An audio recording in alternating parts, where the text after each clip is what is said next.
Hey guys, greetings. Welcome to the Wealth for Real Facebook page, Facebook Live.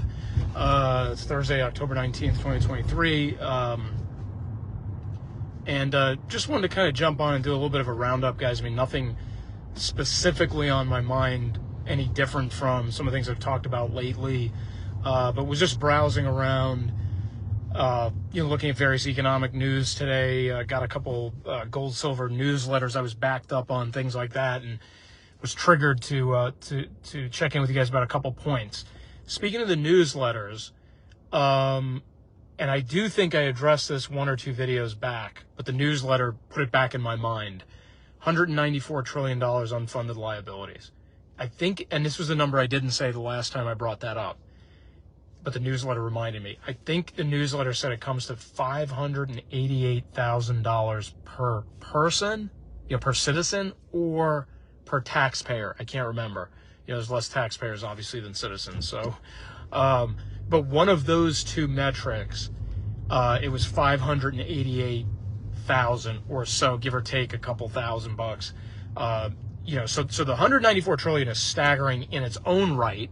And I just talked about that within the last few days. But now, I saw the number broken down per person, whatever it's taxpayer or citizen, and had to share that with you guys. So that was one thing that jumped out in the newsletter. A second item that jumped out in the newsletter was just the movement on gold. Both newsletters pointed out sharp moves upward in gold. I think one of them showed I think the first of the two, it was almost 2%.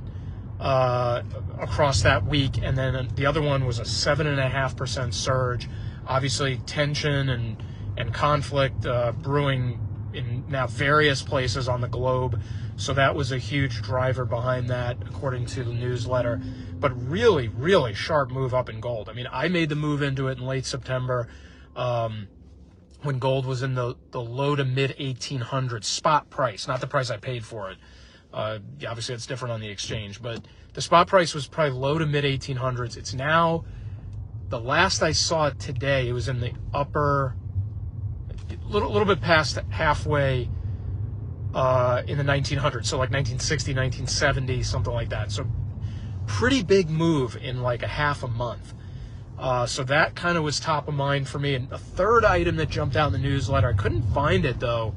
When I searched online, I kind of jumped in on YouTube and did a couple different searches on it. The interview that Ray Dalio did with Fox News or Fox Business, I don't know which one it was, but he talked about how, in his estimation, central banks were very rapidly running out of options, and we're probably going to hit the printing press again soon. Just lowering interest rates, I guess, was his prognostication on that. I mean, I didn't see the interview. I looked for it, couldn't find it. But he probably was talking about lowering interest rates again, monetizing debt. I mean, that actually may be the main thing he's talking about. Central banks, typically the last resort is monetizing debt.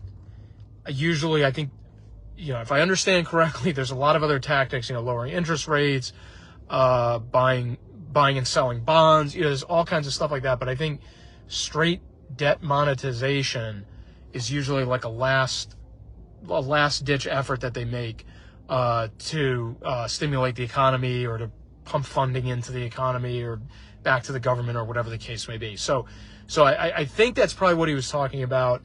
But I really would like to see the interview. I'm kind of, Dalio's become a little more vocal in the last few weeks, couple months or so.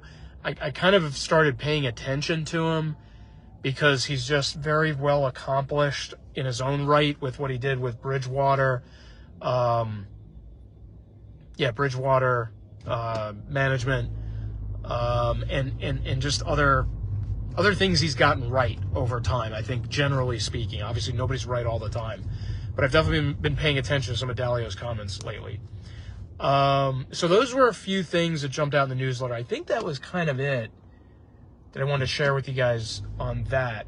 But the other piece of news today that I thought was rather interesting was the fact that Chairman Powell had, I believe it was a noon speech that he was making, he was scheduled to make at the Economic Club in New York City. and he started making it, and then protesters basically ran him off the stage. He just, I mean, from what I read, it was a little snippet. I didn't see it, but he basically just fled the event, you know, due to the overwhelming nature of the protesters or protests. So anyway, but the thing about that wasn't so much the protests, it was why he was giving the speech. And from what I was reading, the impetus behind the speech was due to, I guess, like a generic need to like calm fears about the economy. And I don't know what specifically underpinned that. You know, the Fed has another meeting and rate decision coming up in like 2 weeks. I think they meet on October 31st and November 1st, with the rate decision being November 1st. So in a couple of weeks, or less than a couple of weeks, they're going to meet anyway and make a decision on this. So this appearance today, this need to say something about the economy, I thought that was rather interesting, and I thought that was probably not good. Okay, probably doesn't portend good things. And then, of course, it was broken up by protests. So there's that.